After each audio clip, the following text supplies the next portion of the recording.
भगवान जब इंसान की रचना किए तो उसे अपनी यात्रा आरंभ करने से पहले दो पोटलियां दी और कहा, एक पोटली तुम आगे की तरफ लटकाना और दूसरी पोटली कंधे के पीछे की तरफ।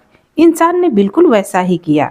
फिर भगवान ने कहा, ध्यान से सुनो, तुम्हारी नजर सिर्फ और सिर्फ आगे वाली पोटली पर होनी चाहिए, पीछे वाली पर नहीं। इंसान हामी भरकर वहां से चला गया।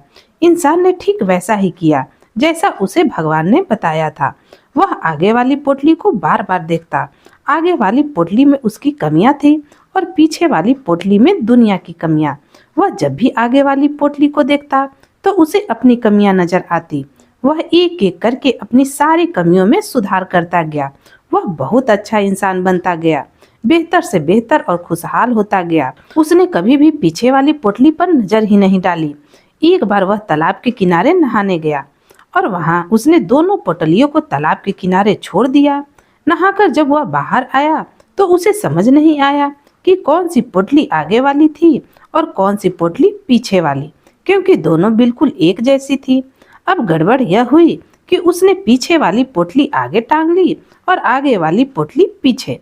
अब उसे पूरी दुनिया में कमियां ही कमियां नजर आने लगी।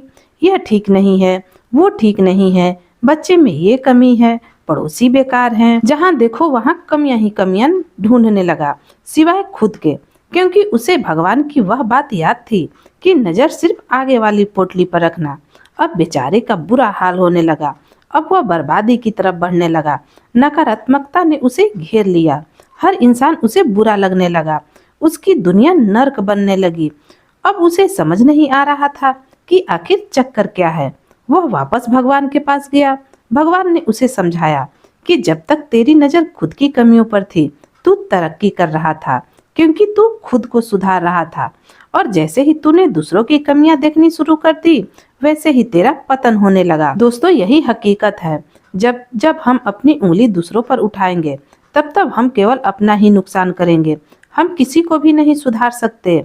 आध्यात्मिकता की नजर से देखें तो हर कोई अपनी यात्रा पर है। हम खुद की कमियां सुधार लें, खुद को बेहतर बना लें। रोज खुद को पिछले दिन से बेहतर बनाने की कोशिश करनी चाहिए। किसी ने क्या खूब कहा है, झांक रहे हैं इधर उधर सब, अपने अंदर झांके कौन, ढूंढ रहे हैं दुनिया में कमियां, अपने मन को ताके कौन। तो दोस्तों, आपको यह कहानी कैसी लगी कमेंट में जरूर बताइएगा। और अगर आपको यह कहानी अच्छी लगी हो तो अपने दोस्तों के साथ शेयर भी जरूर कीजिएगा।